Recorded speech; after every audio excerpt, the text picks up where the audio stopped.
Pozdrav svima, dobrodošli na kanal Ja volim knjigovodstvo. Ja sam Zvezdana Pisarević, a u današnjem snimku govorit ću o uslugama. U prethodnim snimcima govorila sam o trgovini. Svi koji posluju na tržištu bave se raznim delatnostima, bez obzira da li su osnovani u formi preduzeća ili su preduzetnici. Ali sa aspekta knjigovodstva postoje samo tri oblasti. Trgovina, koja može biti trgovina na veliko ili na malo, o čemu sam već pričala, usluge i proizvodnja. U ovom snimku govorit ću o uslugama. Proizvodnja je veoma kompleksna oblast kada je knjigovodstvo u pitanju, dok su usluge najjednostavnije sa knjigovodstvenog aspekta. Za usluge, što se knjigovodstva tiče, može da se kaže samo: privredni subjekt obavi neku uslugu drugom pravnom subjektu, uradi se faktura koja se proknjiži automatski u finansijsko knjigovodstvo i to je sve. Nema robnih kartica, jer nema logike da se vodi robna evidencija usluga, obzirom da su usluge uvek nematerijalne prirode. Postoji samo knjiženje u finansijsko knjigovodstvo. Iz ugla knjigovodstva gledano, usluge su najjednostavnije, dok je u praksi sasvim druga situacija, jer je za pružanje usluga potrebno usko i specifično znanje o nekoj oblasti, a za neke vrste usluga potrebna je licenca. Tako da je potrebno raspitati se o svim detaljima ako neko poželi da registruje delatnost koja se bavi pružanjem usluga. Konkretno, ukoliko neko želi da se bavi uslugama knjigovodstva, da to radi profesionalno, potrebno je da ima licencu, odnosno da polože stručni ispit. Uobičajeno je da se za izvršenje određenih usluga sklopi ugovor u kome se precizira usluga koja se obavlja, cena i način plaćanja, ali nije obavezno. Poželjno je, ali nije obavezno, znači nije propisano zakonom. Prema zakonu o obligacionim odnosima, koji inače definiše ugovore, ugovor je dogovor između dve ugovorene strane i važeći je čak i ako nije u pisanom obliku. Takođe, faktura koju je kupac potpisao predstavlja slaganje sa izvršenom uslugom i kao takva predstavlja ugovor. Čak i kada su u pitanju fakture za robu, potpisivanje fakture, kupac se slaže sa tim što piše na fakturi i faktura predstavlja neku vrstu ugovora. Usluge mogu biti neproizvodne, kao što su usluge konsultinga, na primjer, a mogu biti i proizvodne, kada je za obavljanje neke usluge potreban utrošak materijala. Uzet ću prost primjer domaćinstva: pokvari se, recimo, šporet, majstor dođe sa delovima, ugradi delove, što je usluga, i ima pri tome neki utrošak materijala, što znači da je to proizvodna usluga. I to bi bilo sve. Nastavljam sad da pokazujem kako se to radi kroz program InfoSys. Fakture za uslugu se rade onda kada se usluga završi, što je sasvim logično. Fakture za robu smo radili onda kada robu prodamo, kada roba pređe u vlasništvo kupca, znači završili smo prodaju. Isto važi i za usluge, fakturu radimo onda kada uslugu završimo. Pretpostavimo da nam se javio neki poslovni partner, pošto mi imamo teretno vozilo, i zamolili su nas da izvršimo prevoz od tačke A do tačke B. Naše vozilo tog trenutka bilo slobodno i dogovorili smo se da to košta 8.000 dinara sa zaračunatim PDV-om. Idemo u fakture, unos, pojavlja se sledeći broj fakture, uobičajen je objekat 0101 za robu, ali u našem slučaju, u našem programu, je objekat 9501, označava usluge, i ovde se pojavljuje opis da su u pitanju usluge. Kupac je Bosanka d.o.o. 28.3. smo obavili tu uslugu prevoza, datum prometa 28.3. Fakturisali smo istog dana kada smo završili uslugu, valuta 7 dana, i sa Ctrl Enter potvrđujem zaglavlje. Datum fakture, ukoliko radimo 29.3. fakturu, stavit ćemo datum računa 29.3. a datum prometa 28.3. Ukoliko je usluga izvršena 31.3., odnosno poslednjeg dana u mesecu, a mi fakturu radimo narednog dana, 1. aprila, U tom slučaju mi ćemo imati obavezu da platimo PDV u martu, jer je usluga izvršena u martu, dok naš kupac ima pravo na odbitak PDV-a po datumu izdavanja računa, a to je 1. april, tako da u 99% slučajeva u praksi su datum izdavanja i datum prometa isti datum. Znači, uneli smo zaglavlje, idemo na relacije, unos, šifarnik, usluga prevoza, 1, rekli smo, to košta 8.000 sa PDV-om, da ne bismo morali da preračunavamo koliki je iznos bez PDV-a, ja ću uneti minus 8.000 i program će da preračuna koliko je to bez PDV-a. Obrada i štampa i dobili smo PDV račun. U zaglavlju treba da stoje podaci o prodavcu sa obaveznim elementima prema zakonu PDV-u, odnosno pravilniku o obliku i izgledu PDV računa. Znači, u našem slučaju toga trenutno nema, ali kad bi to bila prava faktura, kad to ne bi bila škola, onda bi u zaglavlju pored naziva firme stajao PIB kao obavezni element, adresa i mesto. Te obavezne elemente imamo i za kupca, znači PIB, naziv, adresa i mesto, zatim mesto izdavanja računa i datum izdavanja računa 28.3. i datum prometa dobara i usluga, već sam pomenula da to ne mora da bude isti datum, u našem slučaju jeste, valuta dospeća, odnosno datum kada kupac treba da plati. U opisu naziv dobra usluge, dobra ili usluge, usluga prevoza, cena bez PDV-a, cena sa PDV-om, poreska stopa, obavezan element, iskazan PDV, iskazan iznos bez PDV-a, vrednost, odnosno iskazana poreska osnovica, iskazana stopa PDV-a, iskazan PDV i ukupnost za uplatu. Tekući račun na koji će kupac da izvrši uplatu može da se nalazi negde u zaglavlju, tu se obično upiše i telefon ili mail, znači podaci za kontakt. Kod nekih firmi su svi ti podaci se nalaze na dnu. Znači, nije propisano gde šta treba da piše, gde šta treba da stoji. To je ostavljeno na volji svakog privrednog subjekta da njegova faktura izgleda na način na koji želi ili zavisi se od toga kakav program ima. Da pogledamo finansijski nalog. Sa aspekta knjigovodstva rekao sam da su usluge vrlo jednostavne. Kupac duguje, potražuje prihod i potražuje PDV. Za firme koje nisu u sistemu PDV-a, stav za knjiženje je kupac duguje, prihod potražuje i to je sve.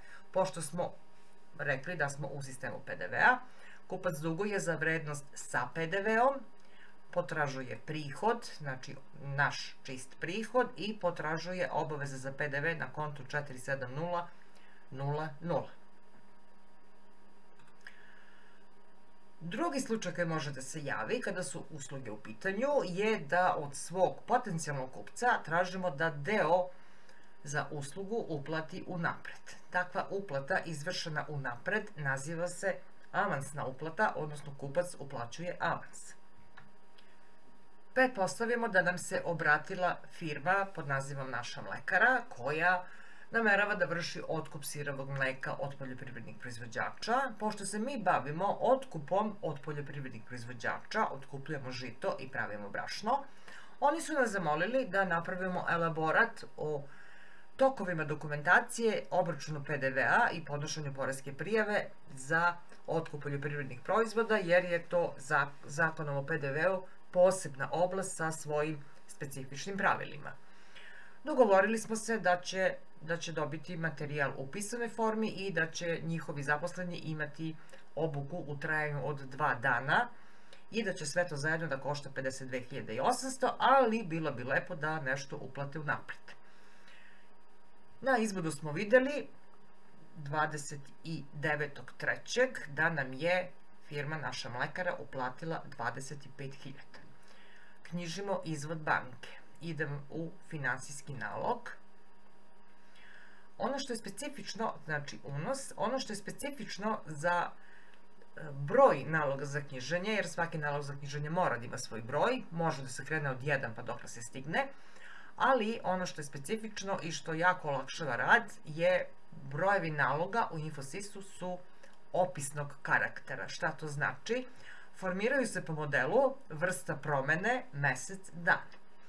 Vrsta promene 10 za izvod, za knjiženje izvoda banke i znači kucam 10 kao izvod banke, mesec 03 kao mart, 29 kao 29. mart. Program i automatski nudi datum 29.3. Sa Enter prelazim na sledeće polje. Dugo je konto 241, žiro je tekući računi, poslovni računi, analitika 24100, dugu je 25.000 po izvodu broj 1.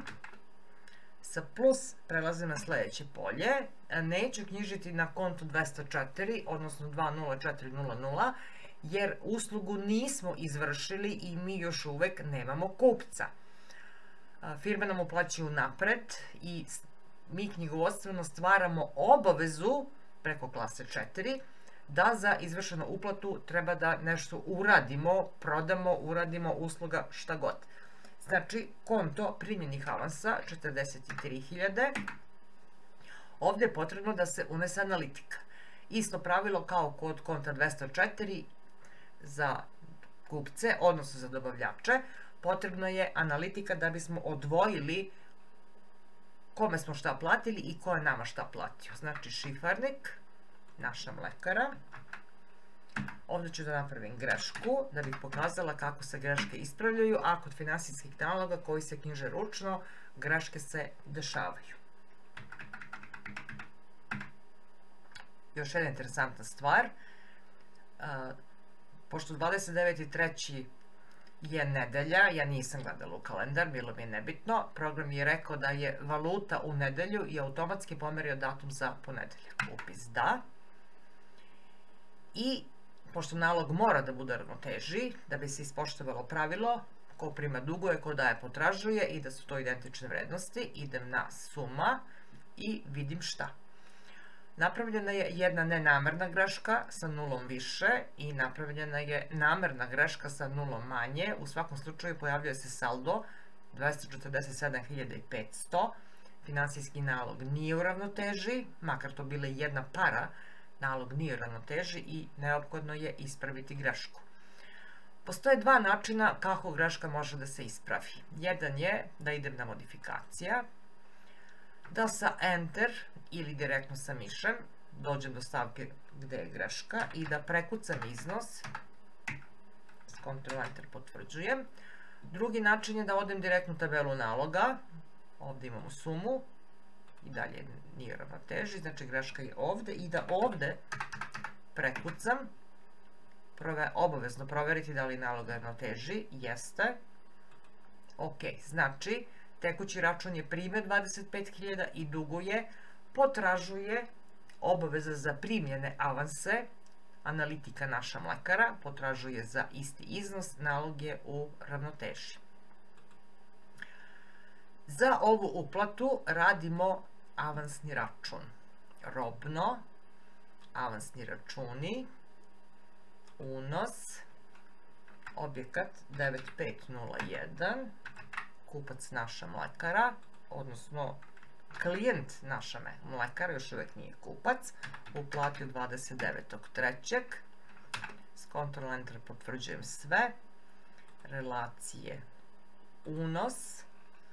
Ovde može da se upiše stvarna usluga koja će biti pružena ili stvarna roba koja će biti prodata. Međutim, mnogo je jednostavnije, bar ja tako radim u praksi, da uzmem jedan jedini opis za sve avansne račune i nazovem ga avansna uplata. Količina 1, ponovo isti princip, ako budem unela 25.000, program će to definisati kao neto iznos i na to će zaračunati još 20% poreza. Kupac je uplatio 25.000, u sumi je sadržan porez, znači kucam minus 25.000 i dobili smo preračunatu vrednost, odnosno prodajnu cenu bez PDV-a. Idemo na štampu. Znači, zatamljeno knjiženje u robno, jer je objekat za usluge, knjiženje u finansijsko i knjiženje u PDV evidenciju. i ponovo dobijamo identičan izgled kao što je i faktura, osim što je u naslovu avansni račun. Pričala sam o predračunu. Predračun izgleda isto ovako, ima iskazan naziv dobara usluge, ima iskazanu vrednost, iskazan PDV, međutim, predračun i avansni račun su dijametralno suprotni pojmovi. Zašto? Predračun obavezuje prodavca, ne obavezuje kupca. Predračun je informativnog karaktera. Predračun nas kao prodavca obavezuje da ćemo imati određenu količinu robe koju smo naveli u predračunu, dok kupca ne obavezuje da on to kupi. Na predračunu smo iskazali iznos PDV-a, za kupca je taj iznos opet informativnog karaktera, jer kupac nema pravo da odbije PDV po predračunu. Avansni račun se izdaje kada nam poslovni partner uplati unapred pre primitka robe ili usluge. Mi smo u obavezi da napravimo avansni račun, da iskažemo PDV koji je sadržan u toj uplati, da platimo PDV koji smo iskazali u avansnom računu, a kupac, odnosno poslovni partner, ima pravo da odbije, odnosno da mu taj PDV bude odbitna stavka. Ovo je jako bitno ukoliko se uplata izvrši krajem poreskog perioda, kao što je u našem slučaju 29.3., a usluga se izvrši u narednom poreskom periodu, recimo 1. aprila. I u tom slučaju će kupac imati pravo na odbitak PDV-a po avansu koji je uplatio. Idemo na finansijski nalog. Šta ovde vidimo? Da imamo obavezu da uplatimo porez, odnosno PDV po avansu, i avans nam duguje. Ako pogledamo karticu, znači kupac je platio 25.000, kad kažem kupac mislim budući kupac, ući ćemo u karticu direktno iz finansijskog naloga i šta vidimo? Avans potražuje 25.000, po obračunatom PDV-u avans duguje 4.166,67 i u saldu vidimo da je stvarni avans, odnosno vrednost koja je uplaćena, 20.833,33. Kao što rekoh, pripremili smo materijal, imali smo 2 dana edukacije i radimo konačni račun sa datumom 31.3. Unos, objekat 9501, kupac naša mlekara,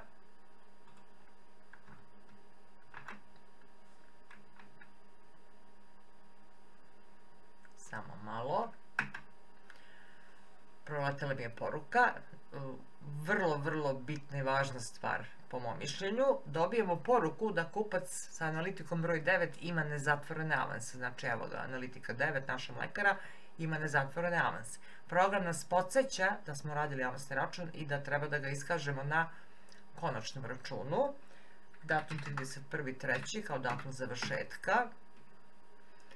Datum fakture nije u skladu s datumom prometa dobara i usluga, znači ne dozvoljava mi da mi datum prometa bude kasniji period nego što je datum fakture. Znači 31.3. valuta 7 dana, relacije, unos, consulting usluge, količina 1 i rekli smo 52.800 sa PDV-om, znači minus 52.800. Naša usluga, znači naš čist prihod je 44.000. Pošto smo obavešteni da je kupac uplatio avans, idemo na povezivanje avansa, to je ikonica ovde, zatvaranje avansa. Program nam pokaže da smo imali avans, datum, broj avansnog računa i sve podatke, povezivanje avansa, izlaz, ovde se pojavljuje koliki će biti fakturni izlaz, koliki je avans, ali indikator faktura nije knjižena, znači nije završena. Idemo na obrada. Opet nemamo knjiženje u robno, jer se usluge ne knjiže u robno, nema logike. I pojavljuje nam se račun na kome su iskazani podaci avansnog računa, što znači naziv dobra usluge, consulting usluge, cena bez PDV-a, sa PDV-om, stopa PDV-a, vrednost i PDV po celom računu ugovorenom, ali u donjem delu kaže avansni račun broj 1 od 29.3. uplaćeno 25.000, od toga je 4.166,67 bio PDV iskazan u avansima i na kraju iskazana ukupna avans 25.000 i ukupno za uplatu, znači 52.800 minus 25.000 je 27.800. Kupac treba toliko da uplati. Idemo na finansijski nalog. Malo je složeniji od onog prethodnog jer smo povezivali avans. Standardno, kupac duguje za vrednost po fakturi 52.800, ali istovremeno i potražuje za 25.000 ono što je uplatio. Knjižili smo na avanse. Znači, sada kupac sa avansa se prenosi na kupca, kupac je uplatio. Avans je bio 20.833 u saldu jer je 4.166 bio PDV. Po konačnom računu 52.800, PDV za uplatu je 8.800 na potrošnoj strani obaveza, ali se u okviru grupe 47 ta obaveza umanjuje za PDV koji je bio iskazan u avansnom računu i prihod potražuje 44.000. Znači da pojednostavim, ponovo imamo kupac duguje, prihod potražuje, PDV potražuje, kao što smo imali i u prethodnom računu. Pošto je bio u pitanju avans, kupac potražuje za vrednost koja je uplaćena kao avans, PDV iskazan u avansima duguje, jer je malo pre bio iskazan kao obaveza, potražuje ukupan iznos PDV-a. Ajde da pogledamo karticu avansa 472. Iz finansijskog naloga možemo da pogledamo karticu. Kažem OK i šta vidimo? 29.3. imali smo obavezu 4.166,67. Obavezu u smislu konto potražuje. 31.3. konto duguje 4.166,67 i saldo kao razlika među dugovne i potražne strane je 0, kartica je zatvorena. Znači, po kontu 472, odnosno PDV u primljeni avansima je 0, nemamo nikakvu obavezu.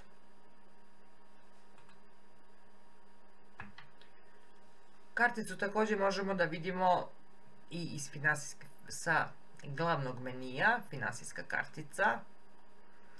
Ovdje možemo da vidimo bilo koju karticu, znači kucam 20400, tražim kupca, naša mlekara, kažem OK i na kartici vidimo da je 31.3. urađena faktura 52.800 i da je povezana uplata 25.000. Ukoliko ima puno stavki, a hoćemo da vidimo kupac sa kojim radimo duže vreme, odnosno u kontinuitetu, vidimo da je ostao dug od 27.800, a to je bio iznos koji je bio iskazan na fakturi kao vrednost koja treba da se plati. Ovo bi bilo sve vezano za usluge. Hvala što pratite kanal. Pratili ste kanal Ja volim knjigovodstvo. Knjigovodstvo je kao skup otkrita koji se uklapaju. A ovo je bio samo jedan deo celine. Trudila sam se da bude i razumljivo i zanimljivo. Nadam se da ste dobili korisne informacije. Planiram da i dalje bude i korisno i zanimljivo. Vidimo se ponovo.